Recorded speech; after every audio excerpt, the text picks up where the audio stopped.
Quel âge j'ai? Je tiens à noter que je ne sais pas pourquoi est-ce que vous m'avez posé cette question, mais vous l'avez fait et je vais y répondre. Il y avait un monsieur là, juste devant nous, qui avait un ventre énorme. Son ventre était très gros et puis il avait un tout petit t-shirt, vous voyez. Et après, vous savez ce qu'on dit, la vie des autres, ce n'est que la vie des autres. Hello tout le monde, j'espère que vous allez bien, j'espère que vous vous portez à merveille. Alors moi je vais très bien. Voilà, aujourd'hui on se retrouve pour une nouvelle vidéo, mais cette fois-ci c'est un concept tout à fait différent des autres. Je me suis tout simplement rendu compte qu'on est ensemble depuis pas mal de temps et vous connaissez pas vraiment, vous connaissez pas grand chose de moi en fait. Du moins c'est pas grand chose que je vous ai dit personnellement. Donc voilà, j'ai fait un petit sondage sur mes différents réseaux sociaux et je me suis rendu compte que principalement sur mon Instagram et dans mes commentaires YouTube, il y avait beaucoup de questions qui revenaient. Donc j'ai essayé de faire le point, de rassembler toutes ces questions et de faire une vidéo pour répondre aux questions qui reviennent le plus souvent, histoire de vous en dire un peu plus à mon sujet. Et prochainement, on fera certainement un direct dans lequel vous pourrez me poser des questions directement et j'y répondrai instantanément. Donc voilà, pour l'instant, j'ai pensé à faire cette vidéo parce que je juge que ça fait suffisamment longtemps qu'on est ensemble et il y a beaucoup de choses que je ne vous ai pas encore dites personnellement à mon sujet. Donc voilà, c'est juste 13 questions. J'ai pas voulu que la vidéo soit très longue, mais vous pouvez me poser des questions dans les commentaires et je reviendrai avec une prochaine vidéo dans laquelle je répondrai à vos questions. Donc voilà les gars, avant de commencer, vous savez déjà ce que je vous demande, vous likez la vidéo, vous commentez et surtout vous partagez pour agrandir la communauté. Et n'hésitez pas à vous abonner si ce n'est pas encore fait pour ne manquer aucune de mes prochaines vidéos. Donc voilà les gars, sans plus tarder, voilà comme je vous ai dit, on a juste 13 questions et la première question c'est comment je m'appelle. Voilà, c'est évident qu'il faut que je commence par me présenter et voilà, je me prénomme Dior. Je sais que vous le savez déjà, comme le nom de ma chaîne déjà l'indique. Mon prénom c'est Dior. La deuxième question c'est, est-ce que Dior c'est vraiment ton prénom? J'ai noté cette question, j'ai tenu à répondre à cette question parce qu'elle revient beaucoup. Elle revient vraiment beaucoup. Depuis le tout début, il y a beaucoup de personnes qui viennent dans les commentaires me demander si je me prénomme vraiment Dior ou alors si c'est juste un pseudo. Même dans les vidéos de ma grande sœur, Suzanne, j'ai vu comment il y avait des personnes qui venaient demander si c'est vraiment mon prénom, si Dior est vraiment mon prénom. Sur mon Instagram, alors, les questions, elles affluent vraiment de partout. Donc voilà, aujourd'hui, je tiens à éclaircir ce point. Dior, c'est vraiment mon prénom.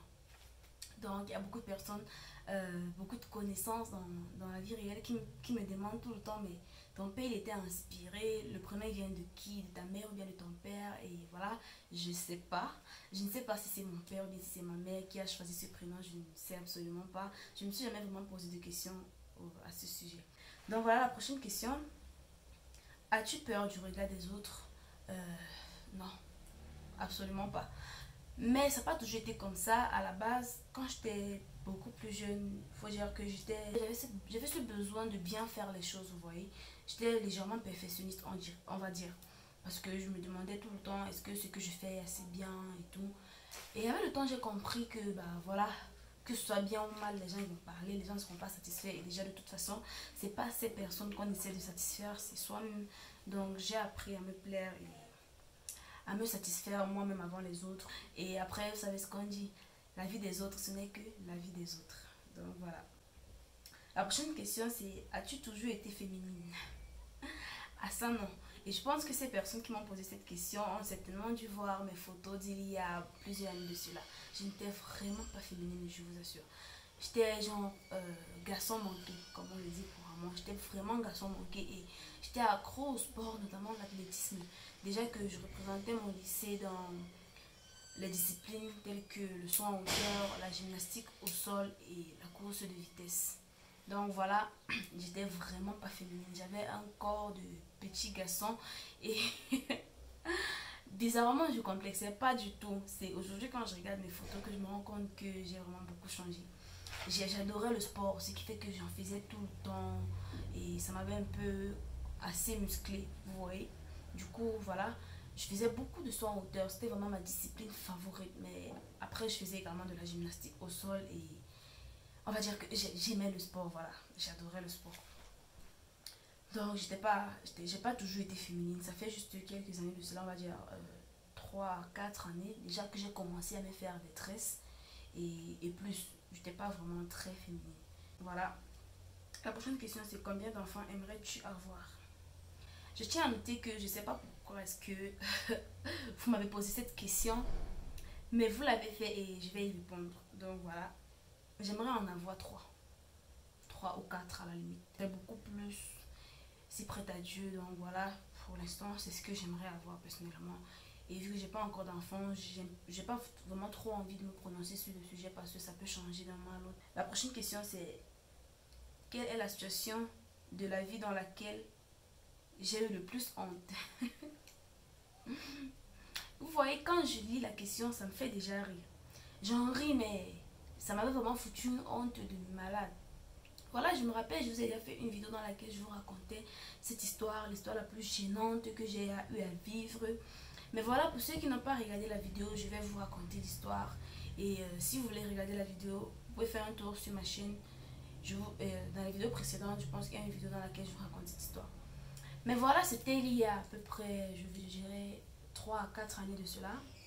J'étais à l'aéroport. J'étais à l'aéroport international de Douala. J'attendais ma soeur Suzanne qui est arrivée au pays. Du coup, chez nous, c'est un peu comme une tradition. Quand tu arrives, on t'accueille à l'aéroport et tout. C'est comme ça. Même si tu viens au pays pour, je sais pas, la centième fois, à chaque fois, on s'assure d'être là et de t'offrir un accueil digne de ce nom. Donc voilà, on était à l'aéroport et on était à l'extérieur. On ne pouvait pas entrer. Du coup, on attendait là, à côté du portail. Et j'étais avec mon frère Marc et ma soeur Trésor. On s'ennuyait assez. Du coup, on se faisait des vannes, on se racontait des histoires pour faire passer le temps.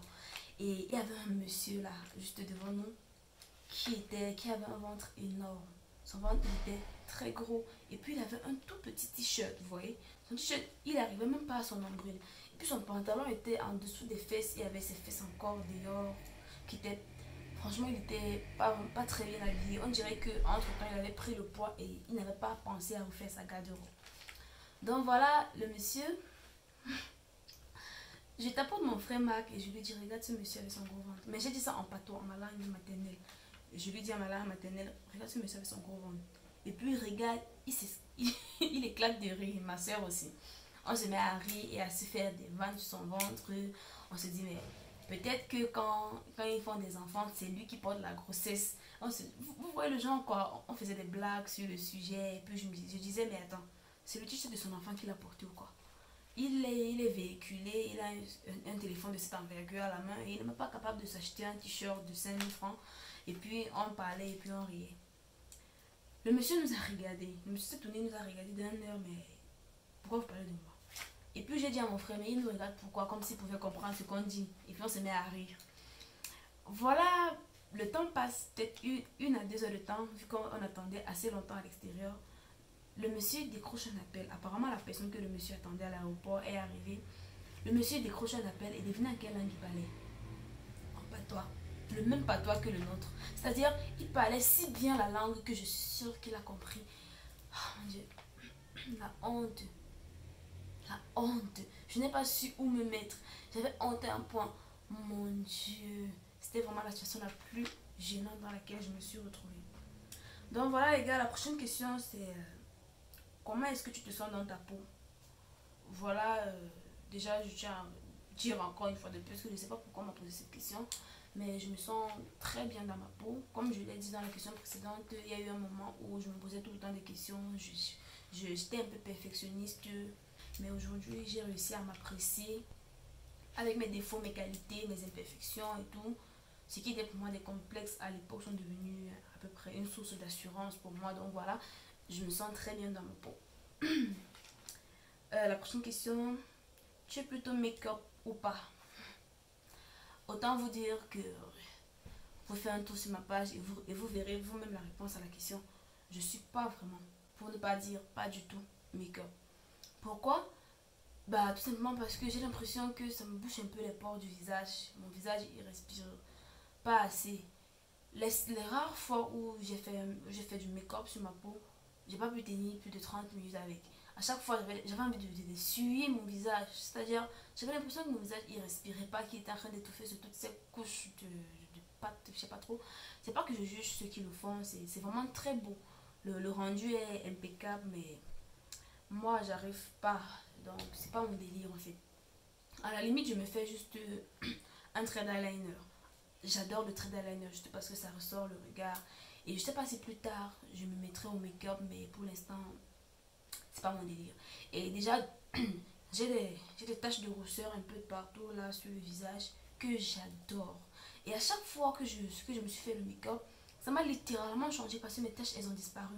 Faut noter que je les ai depuis la naissance, c'est-à-dire même si mes photos étant bébé, j'ai ces taches de rousseur. Donc je me suis toujours connue comme cela. Et à chaque fois que je mets le make-up, elles disparaissent. Même quand je fais des fausses taches de rousseur là, c'est pas pareil. Donc ça me change vraiment et je n'aime pas. J'aime rester fidèle à moi-même et voilà un peu les raisons pour lesquelles je n'aime pas le make-up. Donc les gars, la prochaine question c'est: tu as combien de frères et de sœurs? Nous sommes 6. Voilà, nous sommes 6. Je pense que vous nous connaissez déjà tous. Nous sommes 6, 3 garçons et 3 filles. C'est-à-dire que j'ai 3 frères aînés, 2 sœurs aînées. Je suis la dernière. Je viens juste après Trésor. Trésor elle-même qui vient après Marc et ainsi de suite. Donc je suis la dernière. Voilà. La dernière d'une fratrie de 6 enfants. Tu suis quel programme académique?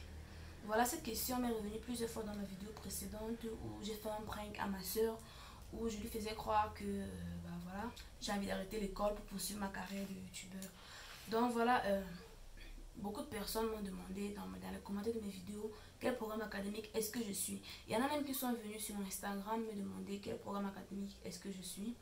Et je ne vais pas vraiment vous détailler tous les aspects de mon programme parce que je suis plusieurs programmes à la fois, mais je vais vous donner le point fort.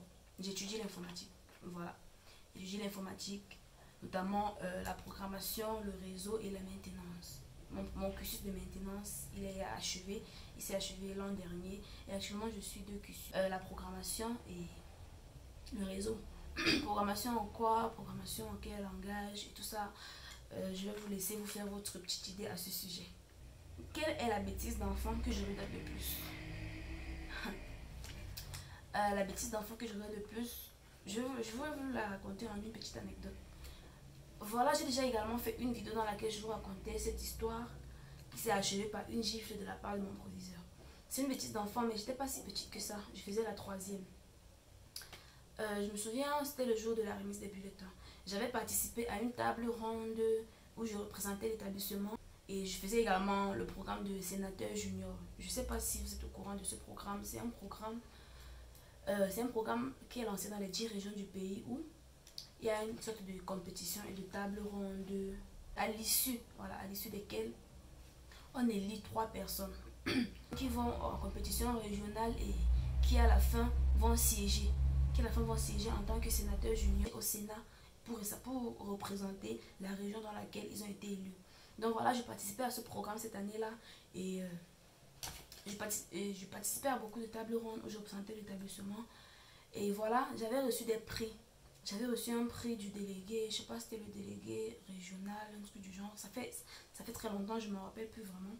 Et lors de la remise des bulletins, le lycée avait également organisé la journée de l'excellence. C'est-à-dire que ce jour-là, on devait remettre des prix aux élèves qui se sont le plus démarqués. Il y avait les élèves les plus ponctuels, les élèves les plus disciplinés, les élèves les plus propres et tout, les plus intelligents de chaque classe et tout. Donc on devait remettre des prix spéciaux. Et moi ce jour, j'avais beaucoup de prix que je devais recevoir. J'étais toute contente, je suis sortie de la maison très tôt, toute propre, bien habillée. Et j'arrive à l'établissement aux alentours de 7h30. Il était très tôt, il n'y avait personne. Il y avait juste un de mes professeurs qui était là. Apparemment, il avait quelque chose à faire très tôt à l'établissement. Je suis arrivée excessivement tôt, tellement j'avais hâte. Et puis j'arrive là, j'ai des copines qui arrivent juste après moi et elles me disent: mais Dior, qu'est-ce que tu fais là? Il est encore très tôt. Viens, on va se balader, on va à la maison, on va faire des trucs. Je leur dis: mais non, il y a la journée de l'excellence qui va commencer à 10h, c'est-à-dire dans 1h30 à peu près. C'est là où elles me disent: non, c'est à 14h, on t'a pas dit. Je dis: mais à 14h comment? Elle dit: c'est à 14h. Et vu que j'étais à peu près 4 à me dire ça, je les ai suivies. Je suis allée chez elles toutes. On est parti dans toutes leurs maisons, on a fait des balades et tout. Et on est arrivé à l'établissement aux alentours de 13h30. Parce qu'elle m'avait dit que la journée de l'excellence était à 14h. Et quand j'arrive, c'est fini. Tout le monde est rentré.